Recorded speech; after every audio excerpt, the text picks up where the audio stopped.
هقول ان انا بحب.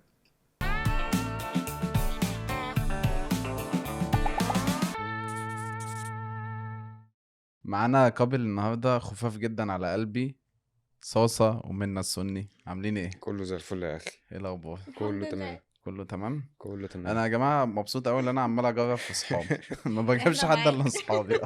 انا كلمت منى، يلا تيجا طبعا. ما هنروح مع تعرفش بعض في ايه. عادي. ما تعرفش في ايه انا بس معرفش يلا اي تيجا حاجه طبعا. بس يلا اه وخلاص.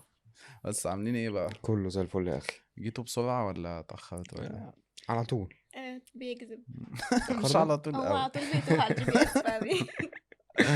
انا بقى فسحنا. انا عارف القصه، بس انا عايزكم ايه تحكوا بقى القصه. عايز اعرف انتوا بداتوا عرفتوا بعض ازاي اصلا من الاول خالص. خلينا نرجع.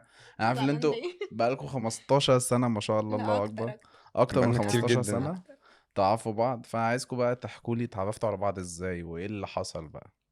هسيب لك انت الطلعه دي. خش هو لفه شويه. يلا. اختي متجوزه عمه، اصلا فاحنا كنا بقالهم كتير بنتقابل متجوزين. 20 سنه. امم فبنتقابل في المناسبات بقى اللي هو عيد ميلاد ولاد اختي، اسبوع فرحها، مش عارفه ايه. امم والحقيقه هو كان طفل تنح تناحه. انا برضو اللي كنت تنح. والله كنت مش انت اللي بارد. كنت تنحى. يا جماعه انا جاي بقول للناس الناس دي متجوزه وعاقله وكبر وربنا هي وبيحبوا اللي بعض. كانت من البنات اللي هي الكلحه دي، البنات اللي هم محدش بقى يعرف كل حاجه غيرنا. البنات التنحه. وانا نعرف كده. المهم يعني انه احنا كنا بنتقابل كتير في المناسبات وكده، بعد كده بقينا اصحاب. بحكم اللي انتوا في عيله يعني كنا عيله واحده قبله. يعني. هو كان الاول نكشني واتخانق معايا وطير لي البالونه بتاعتي ومش مسامحاه. يا انت اللي لهوي كنت رخمه، عايزه تاخدها بالعافيه مني. يا جماعه. لسه بقى براحتك بقى، عايزنا نتخانق ماشي. المهم يعني بقينا اصحاب قوي، والحلو انه اصحابي بقوا اصحاب. ده في الاول خالص. فبقينا كلنا جروب بقى، يعني كلنا بنات ما عدا صاصا. الكلام ده من امتى؟ من 19 سنه. بسم بقاله الله كتير ما شاء جدا. الله. يعني انا كنت في تانية ابتدائي. كنا في ابتدائي، من اول ابتدائي واحنا انت عارفين ليك بعض. صحاب قد بنات بعض. من وانت في ابتدائي؟ اه جامد احنا قد والله. بعض أنا- طلع اصلا. بتدلع انت. انت عايزنا نتخانق يعني دلوقتي؟ بس كل فتره بقى صاصا يجي يقول لي بصي انا بحبك. اقول له بص يا احنا لهوي اخوات. ده على طول انت اللي قلت بحبك انا اللي الاول؟ قلت ده الاول. كتير واحنا اطفال بقى، ونقعد كانت اقول تقول له احنا لا. اخوات، بس انتوا مستحيل. كنتوا اطفال يعني بتقول لا بحبك عادي ولا بحبك لا في يعني حاجه؟ اللي هو انا بحبك وهتجوزك اما نكبر. وانا اقول له لا احنا اخوات وانا طفل عندي حبيب من طموح يوم. ومش عارفه ايه. وانا كنت طفله بقى بقعد احوش في الحصاله عشان اعمل مول. يعني دماغي اللي هو اصلا عايزه اعمل مشروع من وانا طفله. مول. دماغي كانت تعبانه قوي. لا والله جامد. كانت تعمل. بص. المهم يعني بعد كده كل فتره نفس القصه، اقول له لا احنا اصحاب، بس انا كل فتره عايزه اشوفه قوي. يعني لما بشوفه بحس ان انا احساس غريب، مع ان اول ما بيحصل اي حاجه اقول لا احنا اصحاب، ده انت اخويا. ولو حصل اي ريليشن من اي نوع من الانواع كنت بحكي له هو. يعني انا كنت مستفزه قوي. يا سلام، يعني انت الصحبه بقى اللي بتيجي تقولي ده ايوه انا انا في حد اتعرف عليا انا صاصا لو كان في مره من المرات تيجي هو بقى يحكي لي ان هو حب مثلا او كده، كنت بتضايق جدا واروح احكي لاصحابنا بصوا صاصا تنحى قوي بيعمل ايه. يعني. حاجه تنحى قوي. طب بس انت كنت معاك جروب بنات، كانت منى هي اللي معلقه معاك ولا؟ كانت هي الوحيده اللي ما ومفيش حد في جروب البنات ده حاولت اللي انتوا تقربوا لا. لبعض او حاجه؟ كانت مشفره الكلام ما يعني. كنتش بشوف غيرها. يا حلو قوي. بس لما كبرنا بقى كان في موضوع جد يعني. ايه اول حاجه جد حسيت اللي هي جد بقى ما انا هقول لك. احنا كنا في الجامعه، حتى برضو في الجامعه سوا. احنا انتوا دخلتوا الجامعه سوا؟ عايزه اقول لك ان هو كان انت كنت بنها. في القاهره. لا كنت في بنها وهي جت عين شمس، نقلت هو معاها عين نقل لي. شمس عشان ابقى معاها. مضحي. وكنت لسه بادئه بقى السوشيال ميديا، بس اصلا كان عنده في دماغه اللي هو هياخدوا بقى صورك ويركبوها.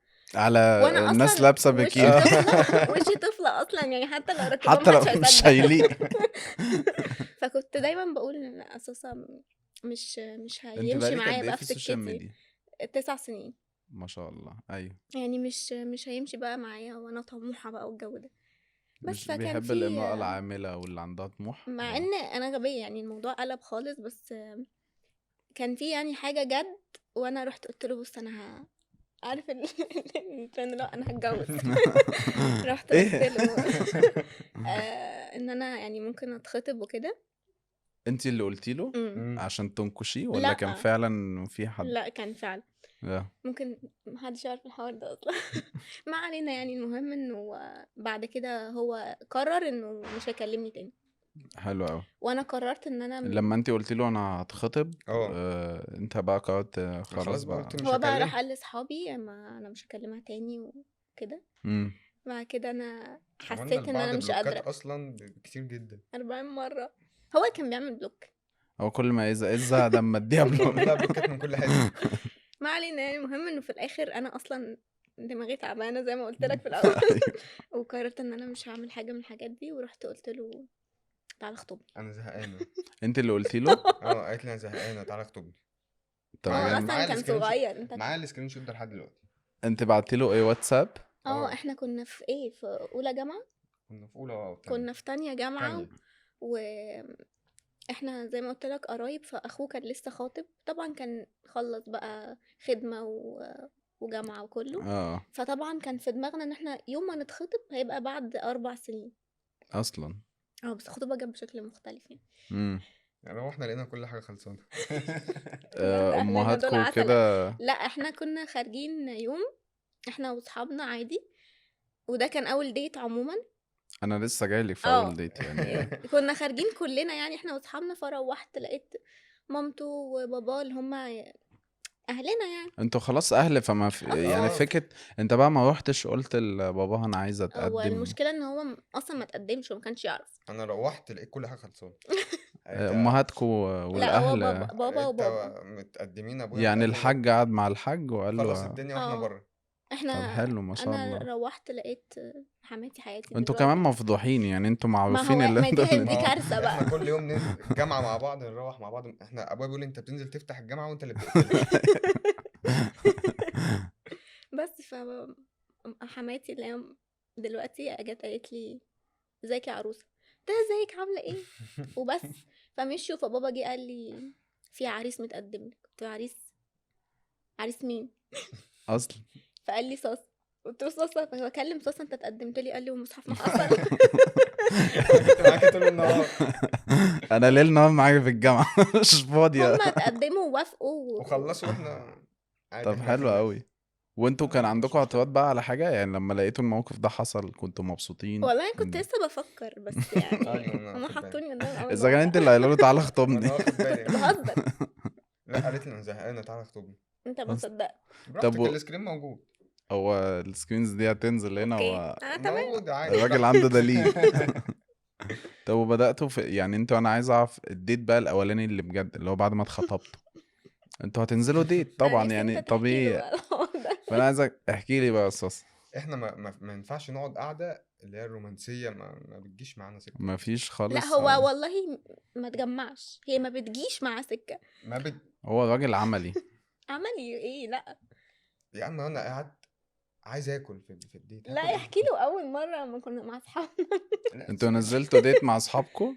لا دي كانت اول مره نخرج دي سوا. كنا خارجين عادي مع بعض. انما اللي عملت ايه؟ ما عملتش حاجه. انا عملت ايه عليك؟ رجعت عليا. رجعتي؟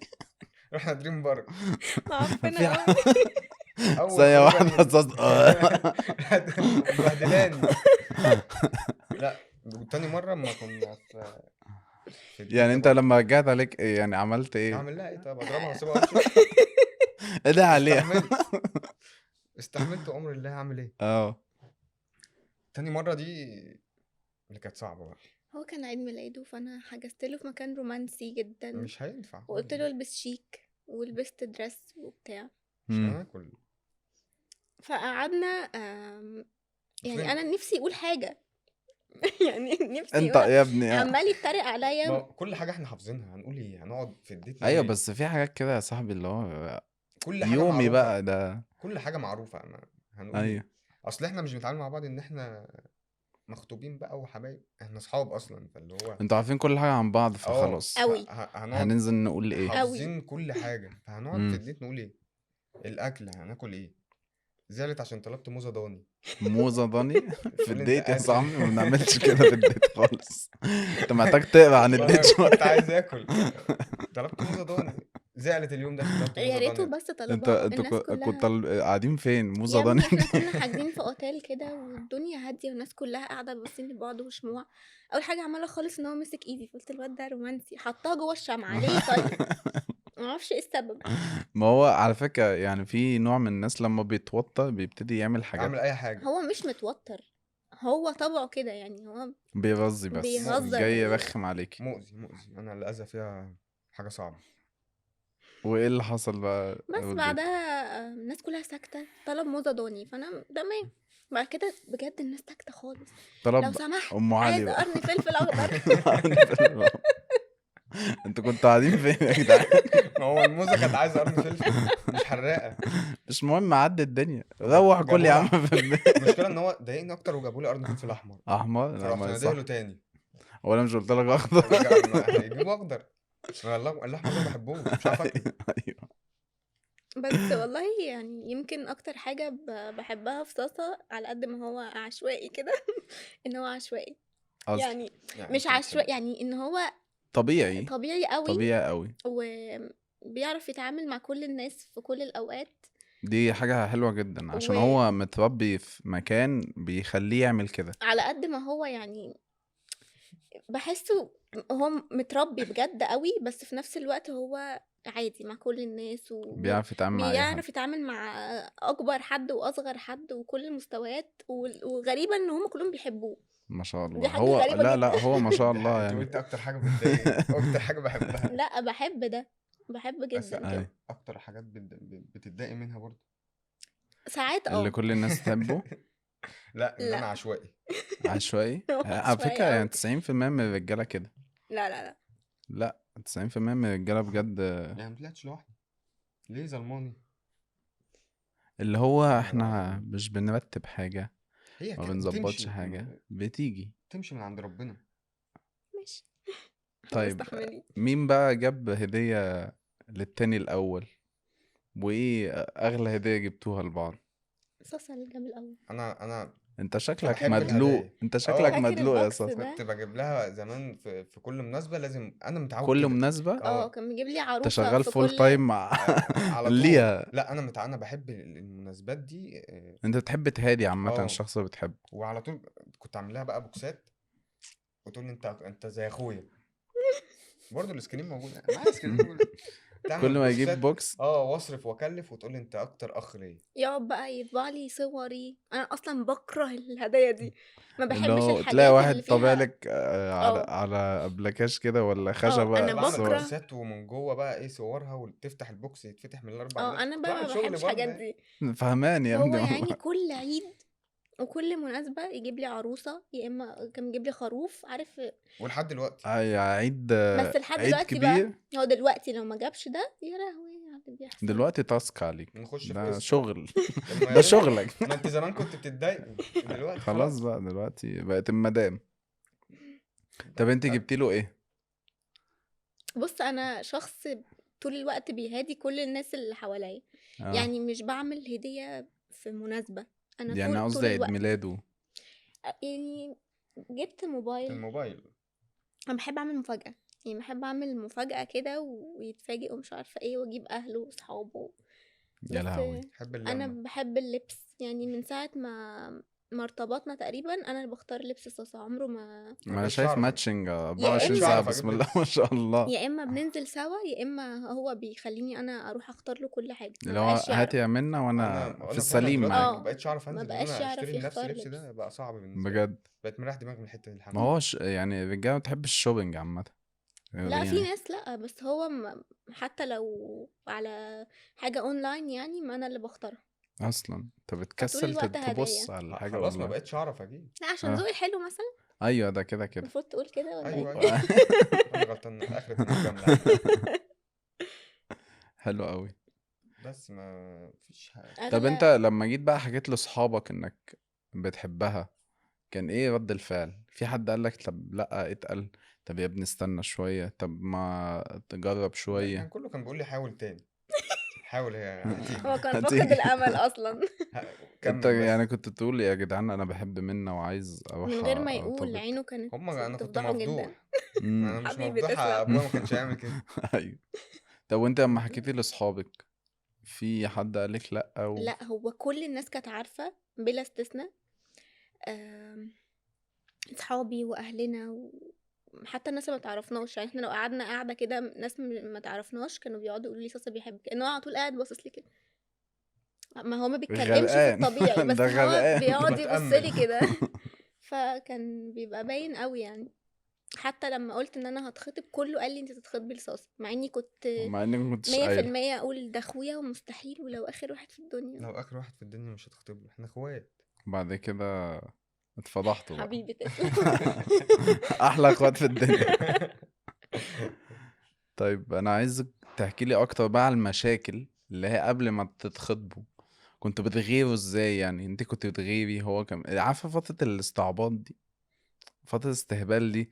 هو انا قشطه احنا ملناش حاجه عند بعض بس ما تنزلش مع واحده. ايوه، هو اصلا ما كانش انا يعني، هو كان غلبان انا كنت قوي. ما يا بنزلش لهوي غير يا معاها صاصا، هي انت واصحابها. صعبان على صاحبي والله. تقريبا ساسا ارتبط مره في حياته و وكان حكي لك اكيد. لا ما كنتش اعرف. اوه. كنت مداري. يا ولد. يا واد يا مداري. بس بس خلاص انت كان بقى، كنت بيحبني. تعرفوا بعض. انا خلاص بقى هنساها وهرتبط. دي لما قالت لك هي عايزه دي مره من تتجوز المرات. لا لا لا، قبلها كان في قبلها؟ كتير قوي.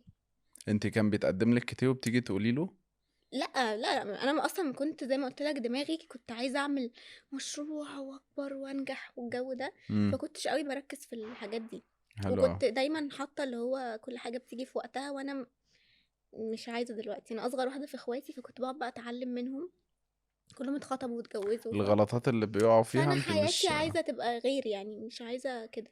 فما مم. كنتش لا ما كنتش عندي ريليشنز كتير خالص، مم. ولا هو يعني. بس لما كنا بنتقابل كنا بنقعد احنا اتنين نبص لبعض كده بس، وانا مروحه لا ده اخويا احنا مقدرش. وانت اللي كنت بتوصل بقى يا صاحبي، وانا اللي كنت بوصل، راجل ما كنتش شقيان. بسيبها والله. كنت بسيبك؟ عمري سبتك؟ حتى وهي عماله تقول لك اخوات اخوات اه اخوات. جدع والله، رجوله. نعمل ايه بقى، الشهامه لا فيها. لا عسل والله. طيب انا عايز اعرف برضو ايه اللوف لانجوج بالنسبه لك يا منى؟ انا بالنسبه لي انا بحب الناس اللي بتتكلم وبتشرح هي حاسه بايه ومواقف بقى.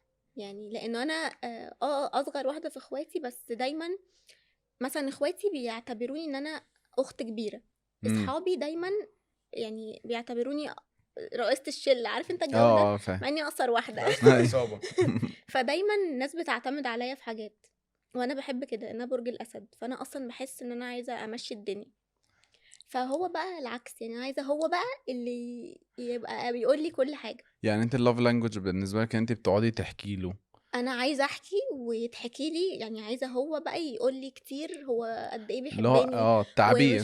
تعبير عامه، انت وانا اي حاجة تعبري مش عنده عن يعني وانا اكتر مبدئيا. واحد بتكلم اصلا. انت ما فيش شكلك قليل خالص. الكلام خالص. صح. طيب انا عايز اعرف انت بقى اللوف لانجوج بتاعتك بالنسبه لك انت بتعبر بحبك ان انا ازاي؟ اسكت. لسه هقول، اصبر لسه بقولها. ان هي تبطل راجل وتبطل تقول لي اتكلم. لا بجد، حبيبي. يعني انا بالنسبه لي اللوف لانجوج بتاعتي اللي انا اجيب لحد اكل. بص هو بحب قوي ده، بحب عشان اجيب لك اكل واقعد ادوقك واقعد اقول لك ايه رايك؟ حلو تمام. قوي. شفت بقى اختياراتي جامده ازاي؟ طب بص بقى احنا نروح عند ده نجيب منه اكل ايه احنا واعزمك عكسك بقى. تماما. انتوا ما انا بتاكلوش ما صح؟ هما بحبش كانوا بيقولوا لنا لما تتجوزوا هتتخانقوا. انا اتجوزت هو اللي خس يعني هما قالوا لي انه انت صوصه مقضيها هيخليكي اندومي تاكلي. شكلك. مقضيها فهو اندومي. خس انا ما تقريبا بحبش 10 كيلو. مكرونه اصلا. وبانيه. انا بالنسبه لي الاكل ما بحبش الاكل سيكي ميكي. ما بحبش تمام. التجربه بقى وان ننزل انت ونجرب اكل اكل. بيتي يعني، اه رز الحاجه يعني وملوخيه زي ما وبتنجان قول له مامتك. الاكل، اكلتك المفضله. طاجن عكاوي، طاجن كوارع، اوه جدع والله محترم. الحاجات انا الحلوه دي. كمان والله. طاجن انا انا لسه واكل قبل ما انزل طاجن طاجن عكاوي. العكاوي بالنسبه لي انا ادمان. انا ده كده كده بصراحه. فانا لو حد قدم لي قدامي طاجن عكاوي خلاص، خلاص انت انت كده كده بتحبني. بتحبني. انت كده بتحبني. طيب وايه اكتر فتره انت حسيتي منها ايه ده الصوص ده حنين قوي؟ اكتر موقف حصل تحسسك كده؟ صوصه يمكن اكتر واحد في الدنيا عارفني انا كمنة، بغض النظر عن اي حاجه انا عملتها او بعملها او هعملها او الحاجات دي. فهو على طول عارف لما حد يجي يقول قدامك مثلا ده في واحد عمل مش عارف ايه، يقوله لا ما تعملش كده. حتى لو سمع حتى لو وحتى انا لو شاف. اصلا شخصيتي معاه كانت رخمة. فبعد تجارب كتير كنت ببص حواليا كده لقيت انه انت ازاي كده، يعني انت ازاي ثابت، يعني انت ما حد يجي يحكي له. مش بيحكوا له بس، يعني تصرفاتي اصلا معاه شخصيتي تزهق اي حد، فهو ما زهقش. ايوه فاهم. عارفني قوي. مش عارف سحر ده ولا ايه؟ سحر. السحر اصلا. طب انت بتحس امتى اللي منا ايه ده الله دي حنينه قوي، او ايه اكتر موقف حسيت اللي هي وقفت جنبك فيه او اما حسيت اللي هي بكون حنينه؟ مثلا راجع من الشغل تعبان او في حاجه لا قبل بقى ما نتجوز، قبل قبل الجواز. ما نتجوز. انا دايما عامه اي حاجه بحكيها لها، يعني لما اكون متضايق من حاجه باجي احكي لها هي، باخد رايها هي.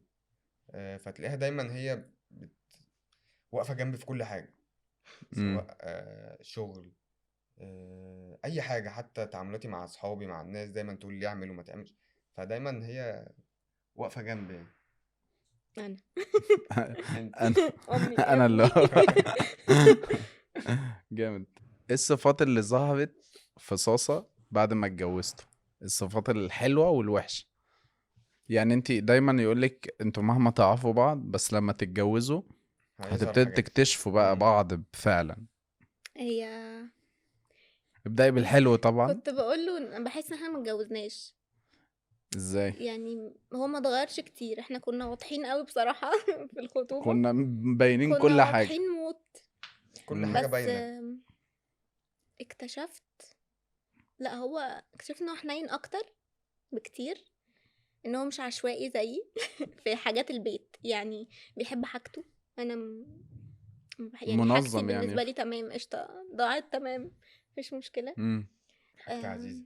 ان هو حاجه بتضايقني، يعني بيصحى من النوم يزعق، مش بيزعق ان هو متضايق، يعني هو بيغني في المطبخ فصوته عالي قوي. هو بيصحى من النوم اكتف، هو الصبح اكتف جدا. صح. انت وانا بقى انا عايز انا اتحرك، عايز اتكلم، عايز انده لها. اكتف بيصحى انا فايق.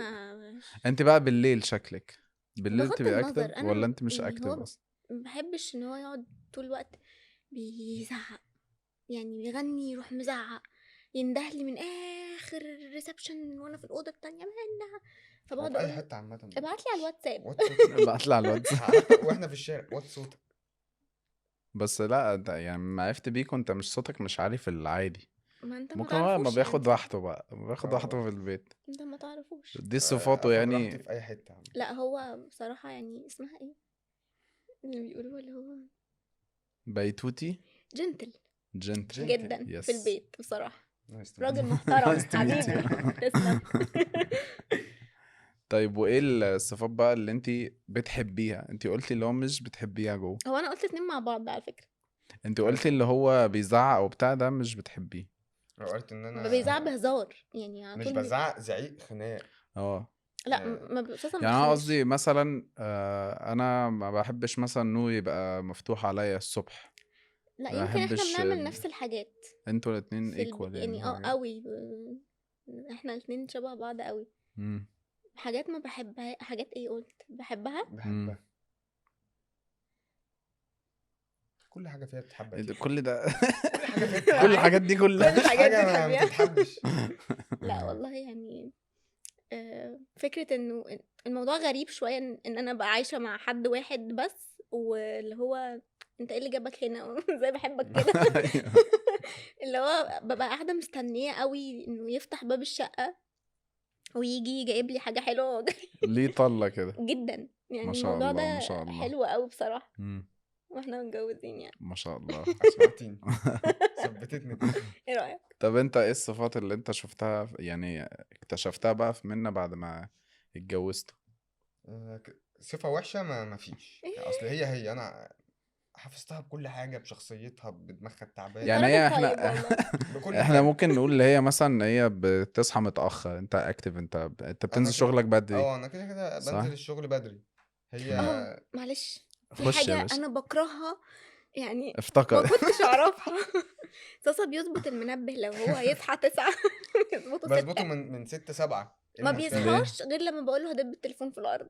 اول ما تمسكه وربنا هتمسك في الارض اقسم بالله همسك فيك. انا بحب اظبطه قبلها عشان بس 6 يا صاحبي 3 ساعات هو فرق ما هو مش احنا كتير. بيتحرك. ما هو احنا طبيعي مثلا 6 دي طب نص ساعة، نص ساعة تجيب ساعة، انا نص ساعة ذنبي ايه طيب؟ تصحي هو معايا. ايوه يعني المفروض تصحي تعملي لا فطار الموضوع ده يعني مزعج جدا. لا مش كنت بعمل فطار اول فطار الجواز. في الاول بقى في الاول سندوتشين الصبح وتلاقي كنت في كوبايه الاول الشاي بلاقي بلبن كل ده، انما خلاص دلوقتي لا. خدتوا على بعض قوي. كنت النظام اللي بلاقي احنا خدنا على بلاقي بعض قوي. السندوتشات والقهوة معمولة الصبح ما خلاص بقى. دلوقتي شوف بقى انا اعمل لنفسك انا مطبقه من المحشي اعمل وانت لنفسك. هتعمل ايه؟ طب يلا قول. كصفة وحشة ما اكتشفتش حاجة، هي نفس ما شاء الله ما شاء نفس الله. كل حاجة فيها يعني. الصفات الحلوة إن هي حنينة زيادة عن اللزوم، ودايما عاوزة شكل حلو وأنا نازل. لو لابس حاجة مثلا وشافتني تقولي لأ ما غير ده، فاشونيستا. معناها تبقى انت نايمة، متجوز يا ابني معناها بتبقى فاشن نايمة بلوجر. لا غير ده مش عاجبني. ده مش بيماتش على ده. احنا بقى كرجاله ما عندناش الكلام ده. مش هيفرق. بس مفيش حاجة. بس المهم بقى تيتا صعب انت محتاج تجيب قاموس. قال لك بتقولي البس ايه؟ بس لا ده انا انا قلت بعمله. حنينة زيادة عن اللزوم، يعني احنا اكتشفت حسابنا إن بعدين هي- يا باشا. غير بقى اكتشفت السؤال إن ده هي بسرعة. حسابنا مش هنا، غير حسابنا بقى السؤال ده. بعدين. أسئلة فيها كلام كتير. طب ايه الصفة اللي انت مش عايز بنتك او ابنك لما يجي ان شاء العصبية. الله؟ من حبيبي غير ما تسلم. اكمل السؤال واضح ان العصبية. العصبية مودية معاه. على فكرة أنا انت أنا كده كده انت بريح ظالم. دماغي. أنا عايزة متعصبة، طب وربنا يعصبك أكتر. يا لهوي. هو كده فعلا. أنا بحب كده أوي. اه احنا خناقاتنا عموما بتبقى انا بقعد ازعق وازعق وازعق وصوصه بيسكت.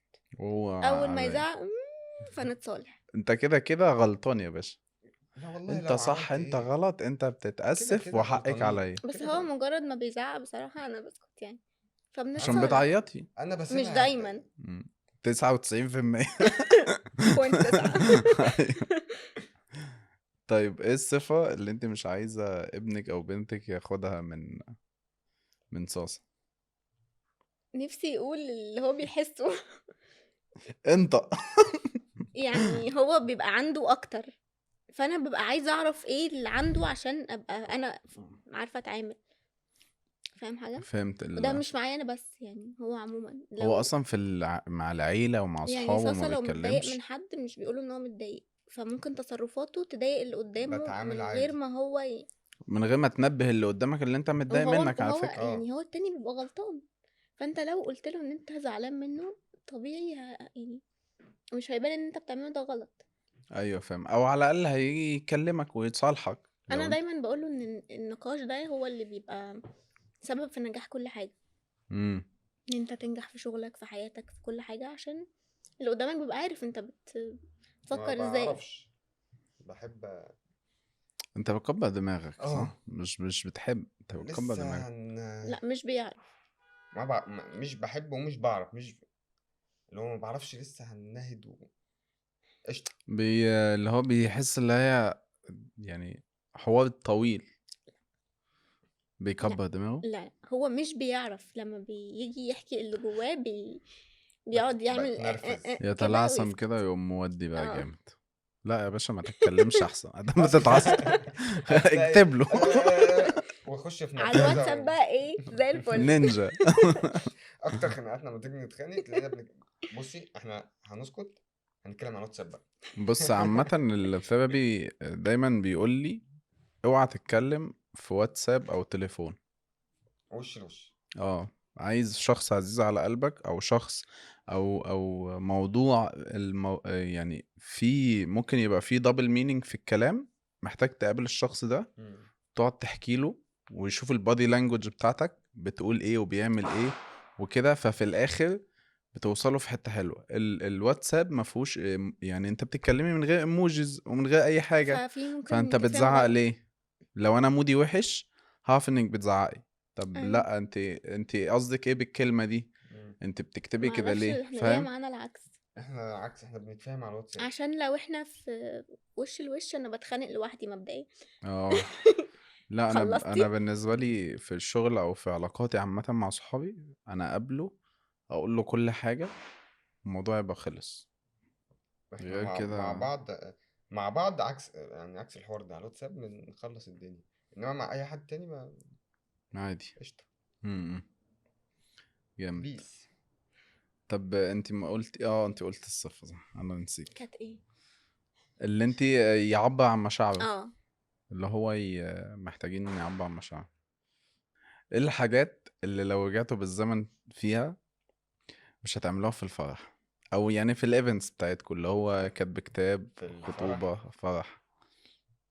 انا شاهد على كل ده، انا حضرت كله، ده فبس انا بقى عايز افهم تحفة. لا في من وجهة الفرح نظركم، حاسة اللي انا مثلا كنت محتاج اظبط ايه في الفرح؟ هي حاجة واحدة ايه؟ حاجتين. بس عادي انا يعني. مبدئيا عشان كنا مستنيين كاتب كتاب والفرح قوي، احنا امم قعدنا 4 سنين أجلنا مخطوبين كتير. انا وكانت فاكر منا بتتأجل. كل شوية تدخل تعزمني، بعد أجلنا كده تقوم كتير. مسحة مسج انتيك احنا اجلنا. معلش يعني انت بقى طب بصي اعتبر انك ما براحتك بقى. شفتش حاجة. أجلنا بتاع 4-5 مرات. كنا بنأجل كمان لأسباب وحشة، فكل مرة كنا بنأجل فيها ايه كنا الاسباب الوحشة يعني؟ يعني بتتخانقوا؟ لا لا كانت لا حاجات تانية بتحصل فكنا بنضطر نأجل. امم بس كنا بنتضايق قوي، فاصحابنا مستنيين جدا، وصاصة ما شاء الله صحابه كتير وكلهم بيحبوه. انا عارف ف كان في بتاع 50 واحد لابسين ابيض يوم كتب الكتاب. كاتب الكتاب كان حلو قوي. انا بالنسبه لي كتب الكتاب يعني من الفيجن بتاعتي انا كانتيكا، هو كتب كتاب هقولك احسن حاجة، لا كاتب لا أنا بصراحه. الكتاب بالنسبة لي أنا بقى الفرح. ليه انت بقى؟ عشان داخل بالجن وعامل أنا شو بالنسبة لي مروق الفرح يا لا أنا باشا. بحب الهيصة اللمة. ما انت عملت هيصه برضه يا صاحبي في لا كتب في كاتب لا الكتاب. الكتاب هو ما شايف ان دي عملتش. مش هيصة. في كاتب الكتاب ايه؟ ما عملتش. لا يا صاحبي ما شاء الله لا بجد لا أنا يعني. بالنسبة لي الفرح وعايز أعيده تاني. أنا كل يوم بتفرج على الفيديوهات، اه عايز كل أعيد يوم. تاني. بجد. في حاجات ما عملتهاش، حاسس ان انا في حاجات كتير قوي ما عملتهاش. لا يا صاحبي بسم الله ما هو شاء كاتب الله. الكتاب كان فرحي، والفرح ده كان بتاع كان صاصة. فرح. كان النص حتى الاول في كان الفيديو بتاعك. انا مش كنت موجودة. كنت سايب لك النص الاول ولا لا؟ بس انا برضه بالنسبه لي برضه انا الفستان بتاع كتب الكتاب بس ليه ك بقى؟ يعني كفيجن كارتست او فوتوغرافر، انا كان عاجبني ما جدا. عشان كده انت اللي صورته. ايوه عشان انا ببقى صح. عارفة دماغك. ايوه صح. يعني الفستان التاني احنا قعدنا 4 شهور تقريبا بنعمله لانه كله كان هاند ميد.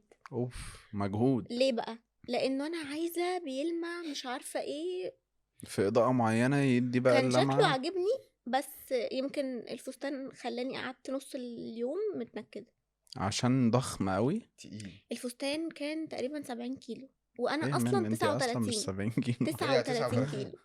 فتخيل انا شايله ده انت وتاج لو بقى داخلة تمرين. وميك اب، طب ويعني القصه، الموضوع كان انا وانا قذر. بشيله وانا بجيبه من تحت ما كنتش قادر اشيله. يا لا. كنت عمال ادعي لها والله. الله يعينك. ممكن اغير الدرس مع انه كان عاجبني قوي، واميره كانت بصراحه عامله مجهود رهيب، بس انت بتقولي 4 شهور فهو مجهود بجد. قوي بس مجهود في الحاجات كل دي حاجه. ده قرارك الحاجات يعني. دي دايما انا بقعد يعني العرسان لما بيجولي بقعد دايما انبه عليهم. ممكن تشوف ريفرنس عاجبك قوي بس هو مش بيفت مع يومك اللي هو. بالظبط. بس انا لسه هقول هرقص لك مع حاجه، صحابي، انا هعمل ده الفوتوشوت اللي انت شفتيه للعروسه اللي لابسه حاجه زي كده.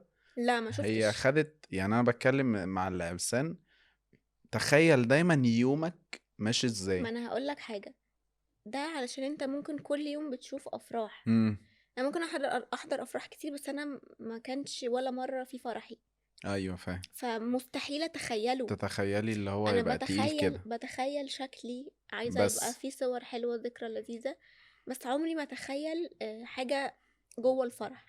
يعني انا برضو انا اتخانقنا في اول الفرح لاني في قلت له الفرح ولا كاتب الكتاب؟ في في الفرح الفرح. انت ازاي عازم كل الناس دي؟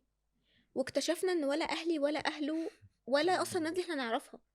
اصلا كان في ناس هي كتير حاجه انتم ما حلوه. كنتوش عاملين انفيتيشنز كنا عاملين، عاملين وما بس كانش في حد واقف على الدور سelection كان فيه، بس الموضوع كان خارج عن السيطره. حد جه هي حاجه حلوه حاجه وحشه.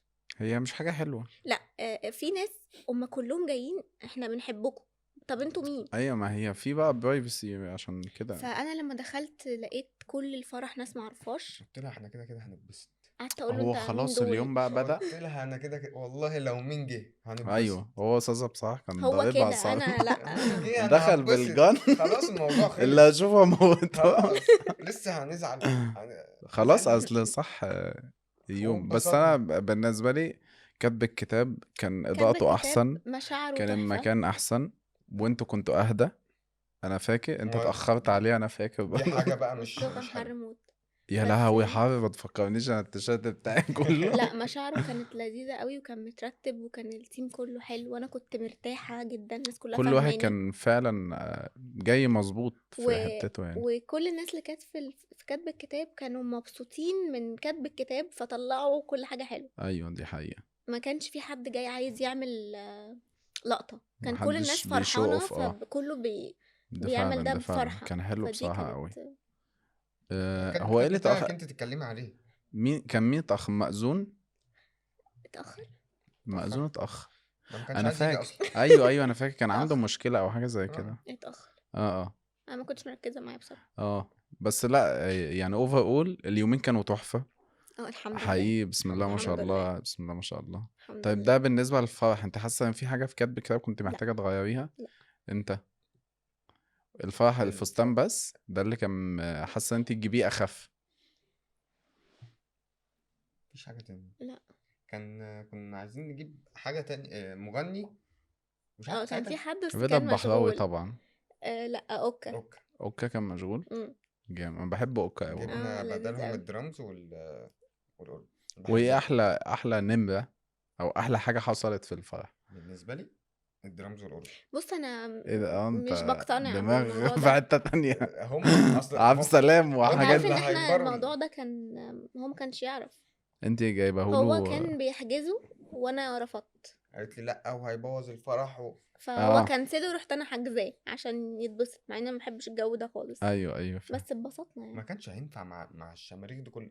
ده خلي بالك نص الشماريخ ما انت ضربت ولعتش. بقد ايه نار؟ ده والله كتير قوي. والله نص الشماريخ وزة ما كان ولعتش. لا، مودي احنا صح. كنا الموضوع ده كان الشماريخ كانت كتير. انا زهقت تعبت خنقتني والناس انا اتخنقت. مصور فيديو يا جماعة، انا حاسس ان انا في التالتة شمال. قلت لهم خلاص ما ده حدش حقيقي. يولع شماريخ تاني، تعبت والله فعلا. ايوه. رخمه، الدخان بتاعها رخم. ففي مم. حاجات كتير كده، لو عيد الفرح تاني هعملها، هي هعمل نفسه هو الفرح. طب ايه كانت احسن حاجة احسن بالنسبة حاجه لك انت؟ بالنسبه لي ان انا كنت شايف فرحه الناس كلها. عايزه اقول صحابك لك انه وقرايبك في حد كان، يعني الفرح كله كان بيرقص من كبير كله. لصغير، ده اللي كان حقيقة. داخل بعكاز كان بيرقص بالعكاز. كان في حد قريب بصاصه في اول الفيديو احنا بنتفرج عليه بقى لما روحنا، اه داخل بالعكاز بقى وعمال في اخر فرحنا نص بيرقص الفرح بالعكاز. لقيته عسل. بيشكل بالعكاز. عسل والله. لا، كان حلو قوي. انا كانت اكتر حاجه عجباني في الفرح وكاتب الكتاب وما خدتوش المحبه. عين بقى في يوم؟ دايما العرسان عندي لما بيجي يحجزوا بقول لهم في عين هتتاخد، محتاجين اليوم يمشي وبقول لك عادي. حاجه، بحس لما بركز في الموضوع ده بيحصل. لا ما هو انت بقى لما باجي انا بنبهك بقولك لما يحصل يعني انا تلاشيه. ماما دايما زي ما انت قلت تقولي كده احنا هنتبسط، اليوم بعد وحش كده نشوف حلو هنعمل طبيعي. ايه. طبيعي. هنتبسط. يعني انا دايما العرسان عندي اللي يجي ناسي مثلا الحزام بتاعه، اللي امم. يجي مش عارف العروسه ناسيه ايه، الجيب، دي اكتر حاجه بتتنسي يعني. مم. مش عارف الميك اب ما عجبش عروسه فقعدت تعيط فبوظت الميك اب فبدات تعمل. هو طبيعي يحصل حاجه او اتنين. ما انا بقول لك انا عايز اعرف المواقف والطرائف اللي حصل في كتب انا الكتاب او التاج في تاج بتاعي اتكسر اتكسر يوم فعلا. الفرح. يوم الفرح. امم. اوف. كنت وقع يعني ولا ما لا، انا خالص؟ بفتح البوكس لقيته جايب نصين كده. بس الحمد لله يمكن دي الحمد لله. حركة. ما هو اتكسر تاني. اصلا هو مش واخد باله ان انا لبست واحد تاني غير اللي هو لحمه. انا رحت بتاع مش تلفزيونات الشلاحات خالص. وقصدير ولحمت يا سلام. قصدي يمكن عشان كده وكاوية. اتكسر. يعني دي مش عين، ده انت السبب. الله يمسيه بالخير، تعب معاه والله في الحياه. انت ما ساعد نسيتش يعني. حاجة؟ لا، انت بتنط في البدلة صح؟ هتنسى هي ايه؟ بدله بنطلون نط وقميص في وشيك. البدلة وخلاص. لا، بس كنت شيك. نزاهه. لا كان البدلة بتاعتك كانت حلوة مم. أوي. توكسيدو صح؟ اه. فؤاد يا احمد، ده طبعا فؤاد يعني طبعا. عالمي. نينجا. ولا كلمه بصراحه من اه اول مره. لا هو بصراحة عالمي فعلا. إليت قوي، انا بحبه عامة. فظيع. والكلاينت اللي بيجيلي اللي هو حاجزه، هو اصلا انا عارف اللي هو نفسه في شخص التمام. محترم كده، يقعد هو عسل. يفهمك كده، لذيذ امم قوي. دي حقيقة. ايه اصعب فترة كنت بتمر فيها وحسيت محتاجة صاصة ولما كلمتيه بقى بدأ يجيلك ويقعد معاكي وكده، اللي هي قبل الفرح؟ لا، طول الوقت. طول الوقت. ولما بحس كده مش بكلمه اصلا. يعني ايه؟ يعني لما بحس ان انا محتاجه هو يبقى معايا مش بكلمه. المفروض انا احس، او ما هو يعمل ايه؟ انت يا المفروض ابني هو انت يحس. يا ابني غلبان المفروض قوي. انا من جوايا احس ان انت هي شم على عايزاه. ظهر ايدك. اه طب شوف والله بقى، بتعمل كده، حرام عليك. شوف انت مقصر في ايه. وساعات ما بعملش. قصه بقى دي طب ما لوحدها غصب عنك، ومثلا انت فتحت لي ما تسيبني كده. راجل شايل. لا والله ورد بيجي. فعل معين بقى، مطلوب مني ان انا اعمل رد فعل معين في دماغها انت هي ما عاوزاه. حسيتش ليه اللي انا متضايق؟ انت ما عملتوش ليه؟ تعالى انت كده بتحبنيش. انا كنت عارفه من الاول انك ما بتحبنيش. طب هو بيدعمك في شغلك وكده يعني، جدا. خصوصا اللي شغلك متعب، انا فاهم ده كويس قوي. لسه فهل قبل ما هو ننزل بصراحه صحيته من النوم مخصوص عشان يصورني. اصحى صح اصحى بقى. يا مصور، وتزعل بقى اما اصحى بتعصب. يلا. المشكله ان بعت الفيديو 40 مره وانا لا ما ده اقل بتعصب. واجب. انا ما انا بقى ذات نفسي هو كفوتوغرافر يعني، وانتيكا زي ما انتيكا التصوير ما بيقولوا. بيعجبنيش، اقسم عارف انت بالله اللي هو. يارا بتزهق. ممكن اصورها مثلا 50,000 صورة.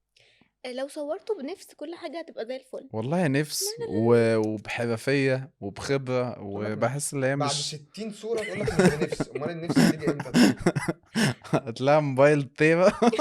لا مش حلو. ما هو دمهم بيبقى محروق ايوه بقى، عشان هما بيبقوا عايزين حاجة معينة في دماغهم انت مش عارفها وهم عارف مش قايلين لك عليها. الاضاءه تيجي في اساسا الحته، انت طب انا شايل اعرف كل ده عشان صورتني كام صوره قبل ما يا ننزل. ما تسيبنا ساكتين. 50,000 صورة صاصة بس. انت ده اللي مضايقك؟ لا والاضاءه مش حلوه، نعيد اضاءه بعد ما نعيد.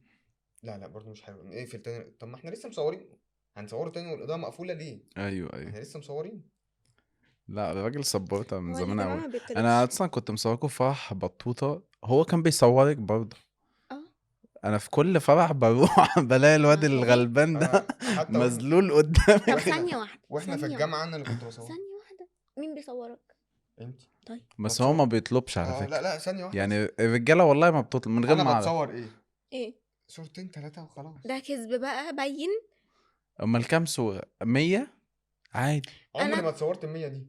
100 صورة. انا طاقتي اقل من طاقته، فالعشرة بتوعي زي 100 بتوعك. اه ايوه ايوه طبعا. صح. اقنعتني. لا خلاص. صح صح. خلاص خلصانه. فعلا عندهم حق اهو، يعني امال احنا زعلانين ليه؟ طيب كده صورت مين مليون مين صورة. اللي عمل الميك اب في فرحك؟ مايل باهي. مايل بقى في الفرح مايل باهي هي لا يعلى عليها بصراحة. فظيع، فاهمه وشي قوي بصراحه. وايه تاني؟ يعني تنصحي بايه لو في حد هيجي يعمل فرح يخلي باله من ايه كبنت؟ عشان ايه انا في دايما بنصح بالحاجات دي، بس يعني بلاش تجرب حاجه اول مره تجربها في قبل الفرح او بعد، يعني او في يوم الفرح، لانه في ناس تقعد تقولك بقى انت ممكن بقى تعملي ايه؟ مش عارفه تنظيف ايه عميق ايه البشره ومش فالحاجات دي بلاش تعمل اي حاجه جديده قبل الفرح. مش البنات بس والرجالة برضه. اصل الرجاله مش بيعملوا حاجة. بجد يعني انا انصح الرجالة في الفرح ما تعملش اللي هو الماسكات والحاجات دي مم. يوميها، عشان وشك بيبقى طب ممكن بيلمع. اقول لك ساسا كان عامل ايه؟ وما تجربش اي حلاق قبلها. لا ده كده هو حلاق واحد في حياتنا. ساسا كان باعت لي صوره حاطط ماسك وحطه فوق عينه. ده بفتح عيني تحت. هيشيل حواجبه. ما فيش هيشيل حد حواجبه. بيحط هنا ماسك، كان حاطط ماسك كده فوق انا كل خدت اللي هو بتاع الخيار. أصل هو ماسك الحلاق الخيار. كان معايا فانا خدت منه بقيت احط انا.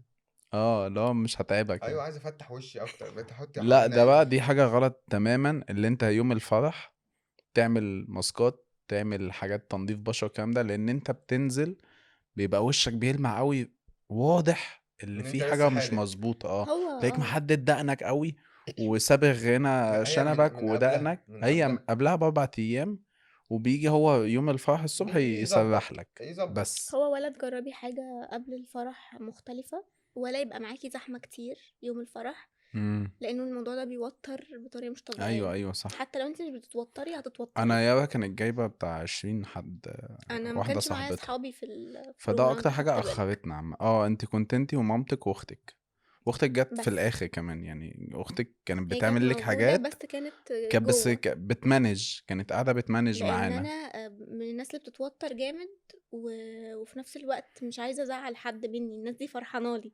بس هي غصب اما عنك بتتوتر امم بتتحول. بتتوتر هو بتتوتر بتتوتر انسانه. ايه هو مسميها حالة الصرع، بيقول انت خلاص حالة الصرع جت. الحالة جت ولا ايه حالة الصرع انت مش الحالة فارقة جت والله. ولا ايه دي حقيقة فعلا. معترف. ايه تاني هو انا شريرة قوي كده؟ لا يا حبيبي. وجود منا في حياتك غير لك ايه ثانية واحدة، لو ما قلتش مثلا 20-30 صفحة وانا في امتحان. انت تحت تهديد السلاح ثانية اصل هو واحدة بيقول كلمتين ويسكت، ايه ده بقى ان شاء ما الله. هي قالت ما انت عارفة اللي هو عنده مشكلة في الكلام اه صح، احنا جايين لا نحلها اهو. هو غير لي انا حاجات جايبك كتير. حاطك في مود عشان تطلع اللي انت اللي انت عايز تقوله غير لي حاجات كتير فعلا في حياتي، غير لي تفكيري. احنا دي قلنا كام حاجة حاجة؟ واحدة حاجات كتير، انا قلت حاجات كتير. اول ماشي حاجة يا دي عم اول عندي. حاجة دي اول حاجة لا غير لي كل حاجة فعلا. انت ما يا بنت تفهم. السبيل غير له والله كل حاجة بس انا مش فاكر غير حاجة واحدة او تفكيري دلوقتي هيعيدها تاني، قول يا استاذ. هو إيه السؤال ده؟ ايه يا صاحبي احنا جايين قاعدين في يا البرنامج ده الله. انت عايز تدخلنا في قصة تانية مش بتاعتنا. جايين قاعدين في البرنامج عشان يعني نابريشيت الحاجات الحلوة اللي في حياتنا ده حمار ده وشه حمار خلاص يا صاحبي ممكن اقول لك انا غيرت له ايه اسهل من الموقف قول انت. ده؟ او اتفضل. ابعتها لي واتساب ابعتها لي واتساب لا هي في كل حاجة جنبي فعلا، فاللي هو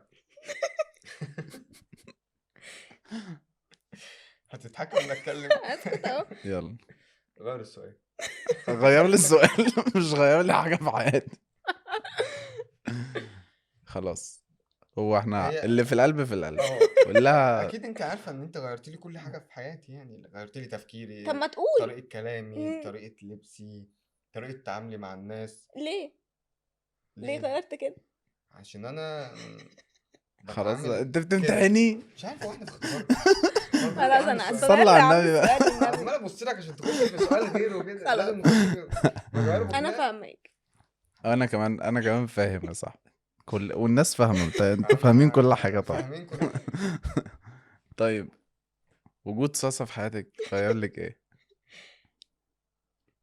غير لي حاجات كتير قوي. انا تفكيري. مستني انا مستني بقى وبعد اهو. لا غير لي حاجات كتير فعلا. حاسه ان انا في حد معتمد عليه كليا بصراحه. عارفه اما بتدخل البيت مثلا بتحط الشنطه، انا بحس ان انا بدخل بقعد معاه بحط دماغي بقى خلاص هو بقى يتعامل. يعني لو في اي مشكله اي حاجه مش عارفه حتى احكيها لاي حد بلاقي حد احكي له. انا برضو لو في اي مشكله او في اي حاجه بروح احكي لها، هي اللي بتقول لي اعمل ايه.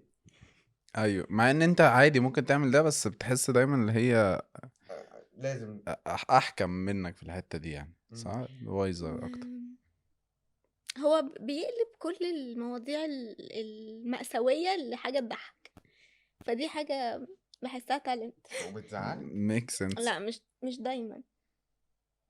لو في موضوع بالنسبة لي بقى اللي هو لو أغنية سمعتها أنا بقى بتأثر بالأغاني والجو ده، ففي أغنية مثلا سمعتها بتعيطني هو بيقلب الموقف فبيخلي الحاجة اللي بدل ما تبقى بتخلي مشاعري بعيط وكده ان هي بتضحك. بتضحك والله حلو حتى لو تعبانه بضحك، دي مشكله عندي. دي الضحك كارثة عنده ان انا الضحك كنت مسيطر تعبانة وهو كان ميت من الضحك معرفش ليه. بس انت عندك اضطراب في المشاعر كده صح طب انت عندك كده طب مشكله انا هشهدك، هي دلوقتي تعبانه وفي المستشفى، مطلوب مني ان انا اقعد جنبها اعيط؟ لا ولا تضحك. وما تضحكش ادعي لها ليه؟ ما اقرا لها ادعي لها هي قران وهي داخله بغيبوبه ده ايوه يا ابني في تعب مستشفى بسيط. يعني هي تعبانه طيب هو انا المفروض اتضايق، بيستسهل المفروض الحاجات. ان انا افكها يعني. على حسب مودها بقى وقتها هي اكيد مود تعبانه في المستشفى، اكيد ما بتبقاش ما تبقاش عايزه تضحك مين منكم بيتعصب اكتر ومين بيلم الموقف اكتر مين بيحتوي الموقف أكتر؟ يعني لما يحصل مشكله مين اتفضلي يا ست بيبقى المتعصبة. متعصب هتردي. انا بتعصب اكتر. امال ما انا تخلينيش بقى اكسر المايكات دي امال انا بتعصب اكتر. انا بتعصبش غير الصبح وانا صاحي من النوم، بيبقى عندي حاله صرع فعلا. تبقى هو بالنسبة له اكتر القهوة ما يشربش قهوة يتعصب. الحقيقة ان انا بتعصب اكتر وبهدى اسرع. اساسا ما بتعصبش بسهولة، بس لما بتعصب بيبقى مرعب وبيقول اي حاجة بتيجي في دماغه. اصلا طب مم. مين بيحتوي موقف اكتر انا طبعا على طول؟ احنا الاثنين. طب يعني قولي احنا الاثنين. عشان بتعصب اكتر. اعتبريني معلش يمكن خديني معاكي طيب يمكن جامليني. يمكن في مرة اتنين لميت الدنيا انا برضه اهو يعني. هي طيب نسكيب البتاع ده عشان ما بس نعمل عشان ما براحتك بقى، نتعصبش عشان على ايه؟ بعض كلنا هنا. انا بدأت اتعصب. طيب انتوا ما حسيتوش اللي كان فيه يعني تحديات في الجوازة دي او مشاكل او حاجة فانت كان ناقص القيامة محتاج تقوم ولا ايه؟ كان محتاج احنا كل حاجه حصلت قبل الجواز. تحكوا لي كده موقف صغير من اللي حصل قبل الجواز مثلا، موقف حسيته اللي هو ايه ده الحوار شكله كبير.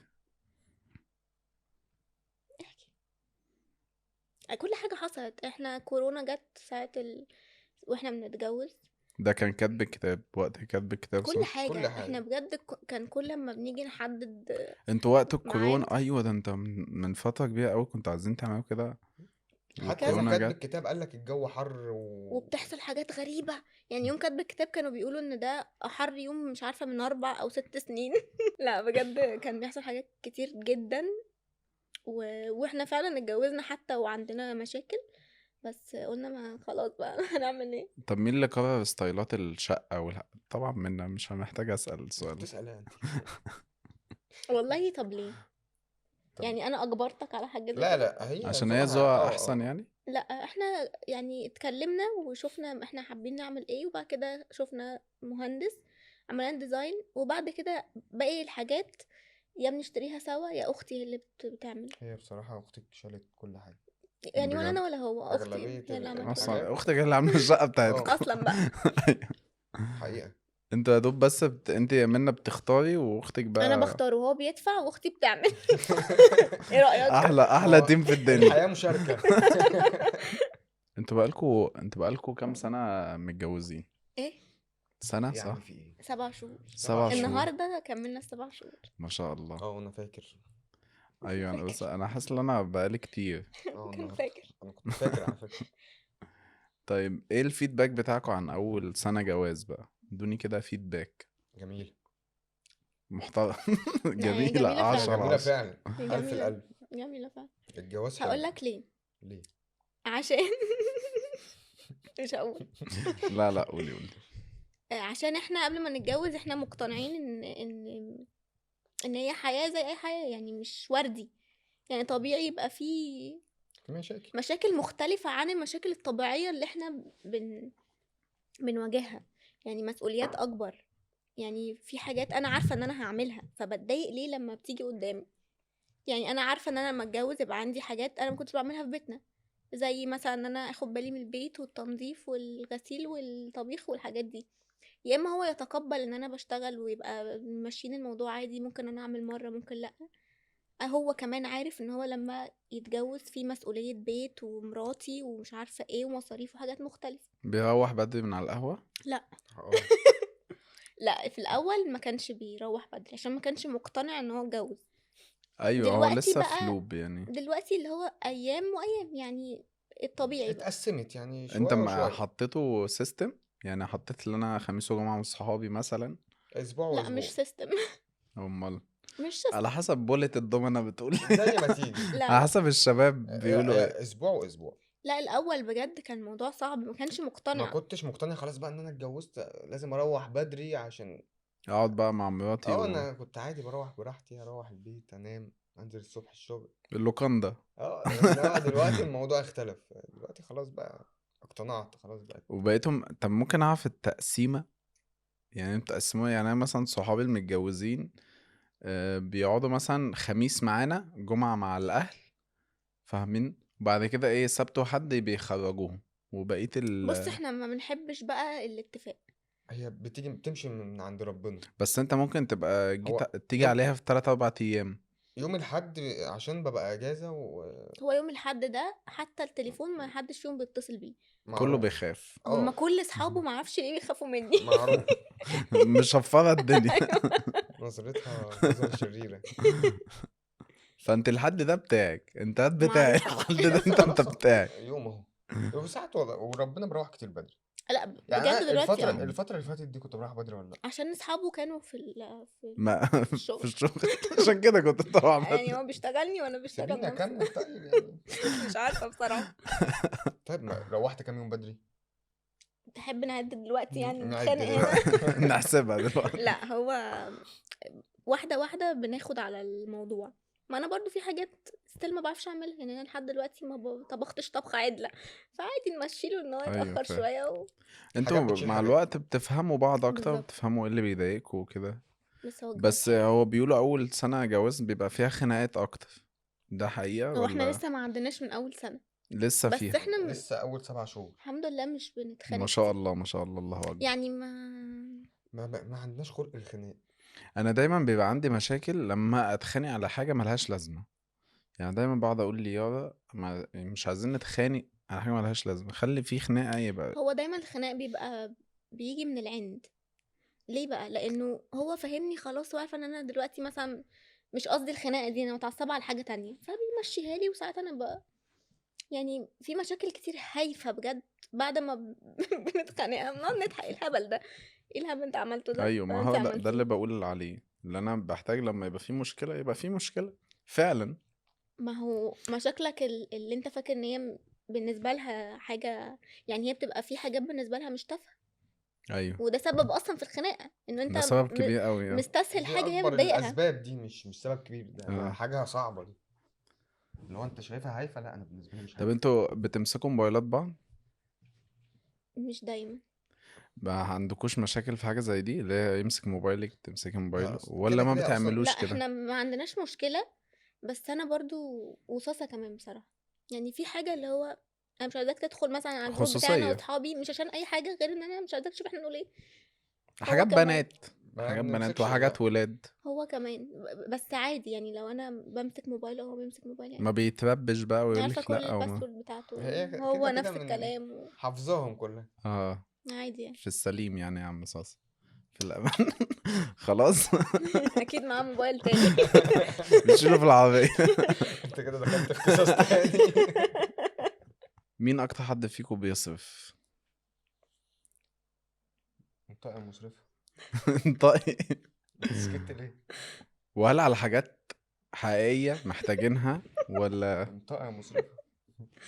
لا بصراحه لا، انا بصرف كتير قوي ومن غير وعي انت بتصرف أكتر من صاصة؟ بكتير، وعلى فكره هو كمان مصرف عشان بس تبقى فاهم طب يعني. هو صرفه بيبقى في ايه مثلا؟ لا هو احنا الاتنين عندنا حته هي حلوه ووحشه، مم.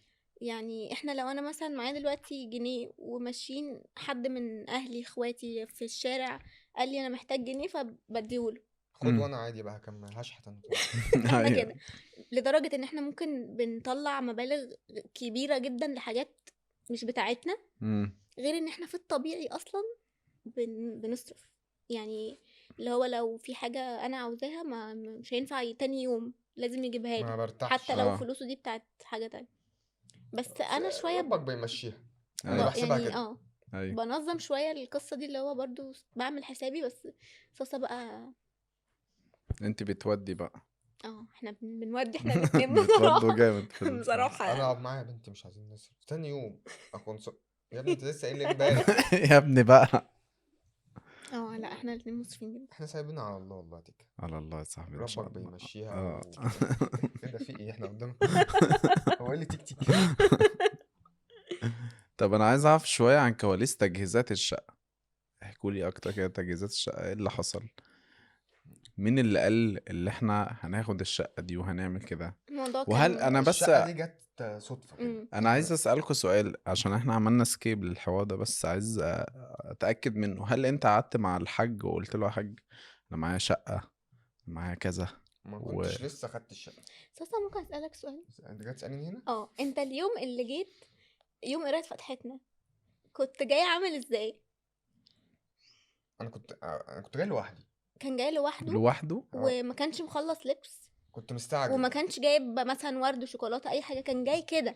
خلاص بقى احنا مساء بقيت الفل. اهلي. انا جاي احنا اخطب احنا لسه بنتكم هنخش واتمنى البيت. تبسطوا كان معايا. جاي لوحده بجد. ايوه والله سبت اهلي ورحت هما انا. بيلبسوا وانا متحمس فجيت، انا لسه هستناهم. يعني كان كده. يعني انت هم اتاخروا فانت ما حبيتش انت تتاخر انت لا كمان؟ ما تاخروش، هو كان جاي بدري، انا انا كنت رحت لسه بدري. بلبس. هي كانت لسه وهم كانوا لسه بيلبسوا، انا رحت بقى. ايه يا صاحب الكلاحة ما دي؟ اصلا مش مشكله، ايه ده خلاص بقى كمان؟ بين اهل. لا هو بيتعامل طب عادي. انت قعدت بقى مع باباها ومامتها الاول في قراية الفاتحة ولا قعدتوا كلكم؟ لا قعدنا كلنا. لا ما اتفقوش تقريبا ان احنا هنجيب ايه والحاجات دي. هي مشيت. احنا امم ابهاتنا احنا الاتنين تجار، اه والاتنين في نفس المنطقة، ده نفس عارف ده وده الشغلانة عارف ده فهم تجار كبار وصباح الفل مع بعض انتوا كده. تعاملوا مع بعض، هتكون احنا ليه؟ عارف بقى جو اللي هو اه انا هجيب كل حاجة، والله انا هجيب كل حاجة، هم كانوا اه كده اللي تقدروا عليها لا هاتوا والله انتوا خليها عليا الاتنين. انا. لا احنا الدنيا مشيت معانا كده بالحب. يعني انت رحت قريتوا الفاتحة واللي عايز يجيب حاجة يجيبها. الموضوع بسيط يعني. والشقه جت كده برضو صدفه احنا كنا ناويين، احنا اصلا شبراوية، امم فقلنا بقى لا احنا نقعد تجمع اكتوبر، مكان بعيد. دورنا فعلا وكنا ناخد حاجة فعلا في اكتوبر وخلاص. ما بعد كده تعرفناش. فجأة لقينا في بانر كده بينزل عند المكان اللي مامتي عايشة فيه، بانه في شقق جديدة في نفس المكان يعني. امم كنا واقفين في البلكونه ساعتها، واقفين عادي بالصدفه كنا واقفين كده، بنتكلم على الشقة، لانهم بينزلوا البانر. سبحان في الله. نفس اليوم نزل شافها واشتراها وكتبوا العقود وخلاص. ما شاء الله. هي احلى حاجة ان انت تقعدي جنب اهلك وانت كان نفس ما لما منطقتك وبتاع. احنا فكرنا كلنا حوالين بعض. امم لما فكرنا في الموضوع، يعني هو الجواز اصلا حاجة غريبة عليا وعليه طبعا، ايوه. فما يبقاش حاجة غريبة وكمان انا مفيش حد حواليا من اهلي. وانقل بقى امشي بعيد عن اهلي. فحطينا لنفسنا خطط يعني. امم احنا دي بداية، انا بعتبر انه الجواز ده احنا خلاص بدأنا مع بعض، احنا الاتنين سوا لوحدنا يعني. اهلنا والحاجات دي كتر الف خيرهم. امم احنا بقى خلاص بدأنا سوا نفكر في اللي جاي، فناخد شقة هنا ونظبطها ونتجوز فيها وبعد كده ناخد حاجة تانية مع نفسنا. يعني ده الترتيب اللي انتوا ماشيين بيه، اللي رتبنا بقى اللي هو هو ستيب 1 ان ستيبس احنا بقى احنا مع بعض، انا هنب... وانت. هنبتدي هنا الاول ونقعد شوية ونبقى خدنا على الجو في الجواز وشقتنا واهلنا جميلة مع جدا بعض. ما شاء الله ما شاء الحمد الله. لله يعني، وعملناها على ذوقنا وكل حاجة زي امم الفل. حلو قوي. بسم الله ما شاء الله، الحمد بسم الله ما لله. شاء الله. السؤال ده لمنى. ما كل ايه اكتر الأسئلة أنا جاوبت عليها أصلا ما بجد. صاصة مش بيتكلم يا صاحبي. يعني انا كل ده ما وهو لما اتكلمتش. بنقف بره بنتكلم عادي. أيوة ما هو فعلا. ايه اكتر فستان قريب منك في الخطوبة كاتب الكتاب الفرح؟ كاتبة كده قولي بقى تفاصيله. تفاصيله. أولا فستان كاتبة الكتاب مامتي اللي مختاراه. امم ماما دايما كانت بتقعد تقولي أنا بشوفك زي عروسة باربي، امم وسطك صغير، عايزاكي تلبسي حاجة تبقى جوبير زي فاتن حمامة ومش عارفة ايه اوه والفنانين بتوع ده ذوق زمان. ماما اصلا. اه مم. امم وهي بتحب الكتاف العالية والزراير اللولي، فهي كانت عايزاني سامبل وشكلي شيك والحاجات اللي هي ما بتقدمش اه يعني، على طول كده درس راقي يعني. بس عادي يعني اي وقت ممكن تلبسيه. عشان كده انا كل الفساتين بتاعتي عندي حتى بتاعت المناسبات، بس ده الحاجة الوحيدة اللي انا هخليها لبنتي ان شاء الله يعني ان لما شاء اجيب الله ان شاء بنوتة. الله. الحاجة الوحيدة اللي امم مش هبيعها او اديها لحد امم بحبه. لا طيب صور. عملتيه في وقت قد ايه؟ احكي لي كده ديتيلز عنه. انا كنت عايزة رحتي اعمله، لمين؟ ادي كريدتس زي ما انت كنت عايزة عايزه يعني. اعمله عند اسراء. امم وكان كل شوية بنتكلم وبنقطع، وبعد كده أنا قلت خلاص هعمله عند حد تاني، وبعد كده الفرح اتأجل زي ما قلت لك 4 مرات، امم فكنتش عارفة اديها ديت، يعني اه مش عارفة اقول انا فرحي امتى اصلا. امم فكان الموضوع مرهق، وده كان اول درس اشوفه بقى. اصلا فكان اول مشاعر كاتبة الكتاب كلها كانت عياط يعني. امم اصغر اخواتي بقى فكلهم شايفيني صغيرة، فلما ماما واختي بيجوا معايا ونقعد نعيط، احنا اصلا عيلة عيوطة. احنا عيلة عيوطة اكيد اصلا. خدتوا بالكم في ايوه كاتب ايوه. الكتاب. مامتك كل ما تشوفك تقوم معيطة ماما يا كل ما ست تشوفني انت بعيط. عديتي سيبي طب منا ولا بس انا اعيط؟ تضحك ضحكتين في الصور وفي الفيديو. فلا كانت بصراحة دراسة كاتب الكتاب لي ذكريات حلوة قوي معايا. حلو قوي. طب وانت ايه اكتر اوتفيت او بدلة كانوا كاتب عاجبينك الكتاب. انا كان برضو؟ عجباني بتاع كانت كاتب حلوة الكتاب قوي. جدا. توكسيدو برضو. اه طبعا. يس. كانت طالعة ولا كلمة يعني، كانت تحفة. ده فعلا كان حلو قوي قوي قوي. ما شاء الله. احنا كده خلصنا.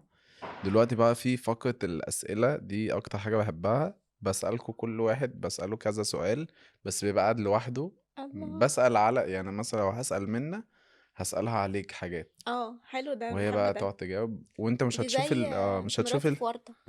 مش عارف. ايوه فاهم ايوه. معاك بيه، انا مش عارف. المهم يعني شوف انا انبسطت بيها. ايوه الأسئلة اللي هسألها لك دي هو هيشوف إجابتها في الفيديو زي الناس، هو هم. هنخليه يدخل يقعد جوه دلوقتي في الأوضة اوكي. وانت بقى تتكلمي براحتك طب حلو. والعكس طب ينفع هنعمل اعرف النهارده هو قال ايه عشان نخلي عشان خناقة نشوف بقى واحدة؟ خناقة. لا تأجلوا الخناقة لغاية لما ايه لما نروح اوكي. هناك. انا بس نسيت سؤال اسأله لكم. لو ان شاء الله بالعالمين انتوا هتخلفوا بنت او ولد، هتسموا البنت ايه او هتسموا الولد ايه ومين اللي ان هيختار؟ شاء الله باذن الله باذن الله البنت ليلى، الولد يونس. يونس. انتوا خلاص متفقين؟ ده طب ممكن اعرف الاسماء دي جت منين ولا انتوا لوحدنا. عجبكم؟ ده هي من جت من زمان. زمان، ليلى ويونس. يونس اسم حلو قوي ما شاء ان الله. شاء الله ليلى يعني. مين اللي مختار ليلى؟ احنا الاثنين. انتوا الاتنين يعني مختارين ليلى انا ويونس؟ قلت ليلى وهو عجبته. طبعا يعني ان شاء الله بالعالمين كل اللي يجيب ربنا كويس. بس انتوا عايزين ايه، بنت ولا ولد؟ انا عن نفسي بنت. جدع انا كمان وانا بنت برضه. برضه. بنوته. حلو انا قوي بحب البنات الاطفال جدا.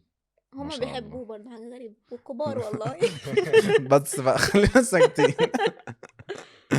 خلاص خلاص اتفقنا. يلا نشوف مين هيقوم الاول. احنا جينا للفقرة اللي انا بحبها جدا واللي صاصا هيموت ويعرف الاسئلة فيها انا مش ايه عارفة مش في ايه عارف بجد. ليه. انا عايز اسألك سؤال مهم قوي. مم. بعد كام سنة من دلوقتي هتقولي لولادك وأحفادك انت اخترتي صاصة ليه؟ مم. عشان في حاجات مع العمر بتتغير، بس هو في حاجات ما بتتغيرش. منها ايه بقى؟ يعني هو قلبه حلو جدا، حنين. انا عايزك تقولي اكنك بتحكي لولادك ده بجد. بجد. يعني ممكن يكون بيحس بيا وبيحس بأهله وكده من غير ما حد يتكلم، وعموما الحاجات دي مش بتتغير. يعني أنا مهما أوصف لحد أو أحاول أغير فيه حاجة من الحاجات دي، إن هو يبقى أحن أو إن هو يبقى بيراعي أكتر أو إن هو يبقى طيب، مش بتحصل. مش شخص خبيث، ما كانش عارفني عشان عاوز حاجة، يعني هو كان بيحبني عشان بيحبني. لحد دلوقتي ما شفتش ولا مرة كان في أي موقف من المواقف بتدل إن هو بيشوفني حاجة وحشة، مع إن ساعات ببقى بحسني شريرة يعني شوية. ففي حاجات تانية ممكن تتغير، زي مثلا إن احنا زي ما قلت لك نعمل ستيبس كتير مع بعض، ودي فيها ان هو بيفكر معايا، بيقف جنبي، بنشاور بعض. فده بيحسسني ان انا في امان، ان بعد كده هنقدر نوصل لحاجة احنا الاتنين سوا، فيبقى عندنا ستوري بقى نحكيها امم لولادنا وكده، ان احنا كنا في الاول كذا، بعد كده خدنا خطوة بعدها كذا، بعد كده خدنا بعدها خطوة كذا. بشوف ان احنا ماشيين صح. يعني في الاول كان صاصة بس بي بيدرس لما اتخطبنا، بعد كده بدأ يشتغل مع باباه، وبعد كده عمل بيزنس، بعد كده عمل بيزنس تاني، وكل ده احنا سوا. ما شاء الله. ويعني انا بحس بالخطوات اللي هو بياخدها، فبحس ان في حاجة احنا الاتنين نقدر نحكيها. امم فهو يعني شريك حياة كويس. ما شاء الله. حلو أوي. طب عايزك تقولي نصيحة لصاصة. نصيحة غير ان هو هو كده يعبر كده اكتر. هو كده كده هيسمع الحاجات دي لما الفيديو ينزل مم. بكل كده. قلبك بحس ان هو مفتوح يعني. محتاج يدي وقت لنفسه اكتر، يعني يفكر اكتر في حاجة لنفسه هو، يكون بيعملها اكتر، او اللي هو انا عايز اعمل ده لنفسي دلوقتي بس، مش حد تاني وبس. يحب نفسه أكتر. اه. صاصة غير فيكي ايه؟ زي ما قلت لك، خلاني شوية الاقي حد اعتمد عليه، لان انا شخصيتي مش كده. يعني في ناس كانت بتحاول، بس انا اصلا شخصيتي مع اهلي وصحابي، انا ما بحبش اعتمد على حد. فهو خلاني اقدر اعتمد عليه، فبقيت اريح، ادي وقت لنفسي اكتر.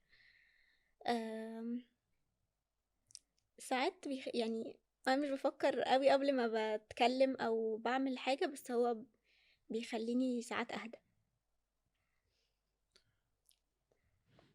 لو صحيتي بكرة واكتشفتي ان كل ما اللي تقولش انت فيه حاجة ده، تعيط. لا لا خالص، لو ماشي، صحيتي بكرة واكتشفتي اللي انت كل اللي فيه ده كان حلم وانت اصلا ما قابلتيش صوصة ولا اي حاجة، ايه اول حاجة هتعمليها؟ هدور عليه. ما انا حلمت فشفت بقى الحاجات اللي بتبسطني، فطبيعي ان انا هدور عليه.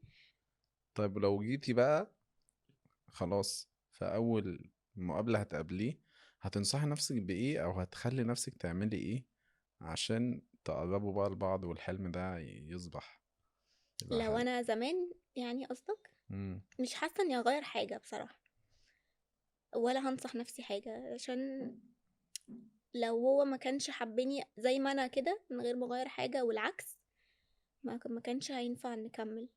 امم فلا مش هغير، يعني هخليه يعرف عيوبي ومميزاتي وكل حاجه. لو دي اخر مرة هتشوفيه فيها هتقولي له ايه الرسالة اللي انت هتقولها له؟ لا مش هقدر اقول. فكري. لا مش هقدر. تخيلي انا بسألك سؤال من ضمن الأسئلة اللي هسألها لك. هيسيبني يعني ولا يعمل ايه؟ اه مش هتبقوا مع بعض؟ أمم، لا مش هقدر، مش هعرف. آه... لا مش هقدر. مش هعرف، مش هعرف اقول له حاجه. هحضنه، بس هحضنه بس. في حاجة لازم تقولها له.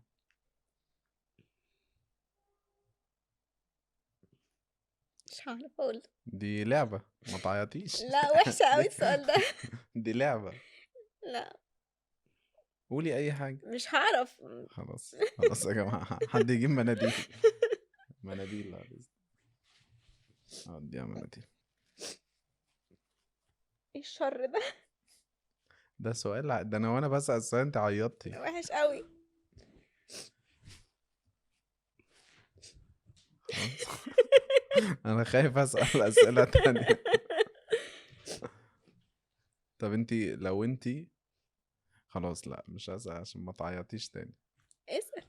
لو شايفة دلوقتي السؤال ده يعني انا لسه واخد بالي منه، لو انت شايفة صاصة بينجرف في حتة وحشة قوي ومش سامعلك، يعني بيروح في سكة وحشة قوي بقى، اصدقاء سوء اي حاجة، هو وارد عموما.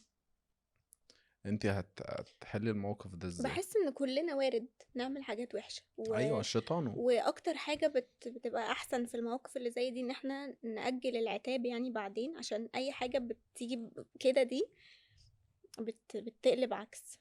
مم. فهحاول اثبت له العكس، يعني على قد ما اقدر. لو هو عمل يعني ما اظنش ان هو هينجرف قوي كده، مم. بس هو هيرجع يعني، مم. هيقعد شويه ويرجع. حلو. طب ايه الكواليتي تايم بالنسبة لك مع صاصة؟ انا بحب اتكلم معاه، بحب نتفرج على حاجه سوا، نشارك بعض في حاجه بنحبها. يعني مثلا مؤخرا بقينا نحب المسلسلات الكوري، ما حدش بيحبها اصلا غيرنا. مم. فبحب ده، حلو قوي. نقعد نشوفها سوا. ده بالنسبة لكم اللي انتوا تشيروا حاجة مع بعض اه وتتفرجوا مع حاجة مع بعض وتاكلوا يعني وكده، اه، ده كواليتي تايم. نقعد ساكتين. بس كده خلصنا الأسئلة. اه اسئله حلوه والله. موضوع بسيط قوي. انا اتبسطت قوي قوي بجد وانا بالأسئلة كمان ومتحمس بقى اشوف صاصة. هيقعد بقى يضحك الأسئلة بص ويجاوب على كل الاسئله دي غلط. جامد. هنيجي بقى دلوقتي للأسئلة بتاعت صاصة. انا متحمس جدا ربنا يستر. وعايز اعرف اللي منا قالت عليه هيحصل ولا لا. ان شاء الله هيحصل. بعد كام سنة من دلوقتي لما تخلف ان شاء الله بالعالمين ويبقى ليك عيال واحفاد كده، هتيجي تحكي لهم حكاية انا حبيت منا عشان ايه؟ لا انا من احكي دلوقتي دايما لبنتي او ابني انا اخترت منى ليه. اخترتها لان هي يعني بني ادم يعتمد عليها في كل حاجه. في البيت، حتى في حاجات انا الشخصيه بعتمد عليها في حاجات كتير جدا. دايما باخد رايها في كل حاجه، في الشغل، في طريقه تعاملي مع اصحابي، مع اهلي. دايما هي واقفه في ظهري في مم. كل حاجه بصراحه، مش حاجات معينه. حلو أوي. فدايما هحكي لعيالي عليها يعني، مم. ان انا اخترت ام صح. صح صح. طب عايزك تقول نصيحة لمنى. نصيحه، والله دايما تخلي بالها من نفسها، دايما من تصرفاتها مع الناس. ما تبقاش حنينة زيادة عن اللزوم يعني. الناس دايما بياخدوا حنيتها دي بطريقة تاني، اللي هي حنينة وغلبانة، فده غلط معاها يعني. في ناس كتير بياخدوها في اتجاه تاني. مم، وتاخد بالها من أهلها ومن شغلها. تركز دايما في الشغل أكتر، لأن هي ساعات كده بتفقد الشغف في الشغل يعني. اه فاهم قصدك.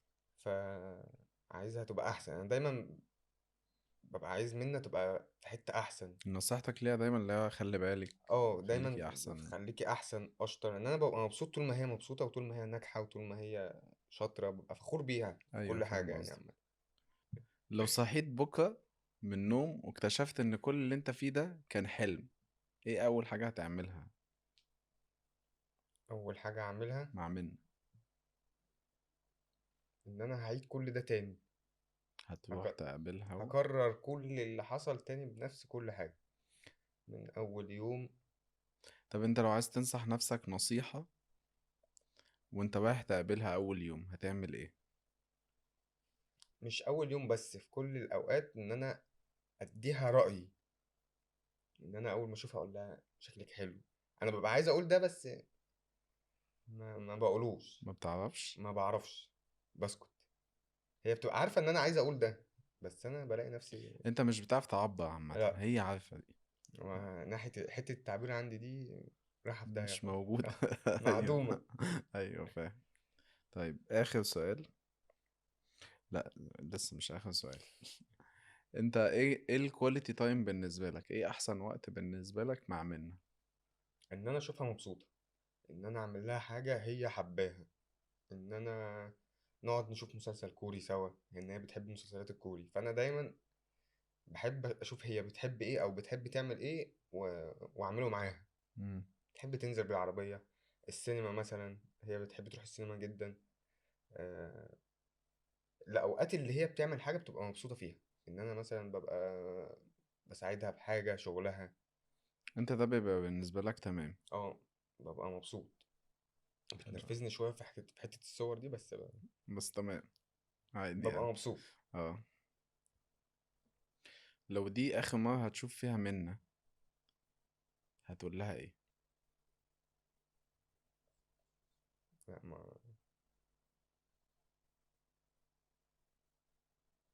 لا مش يعني ما جاش في دماغي حاجة زي كده. ما انا عارف احنا بنلعب لعبة. هقول لها ايه؟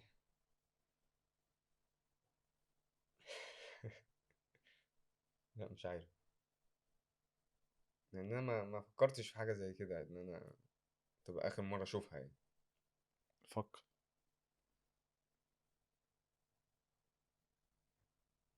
هقول لها إن أنا بحبك. جامد.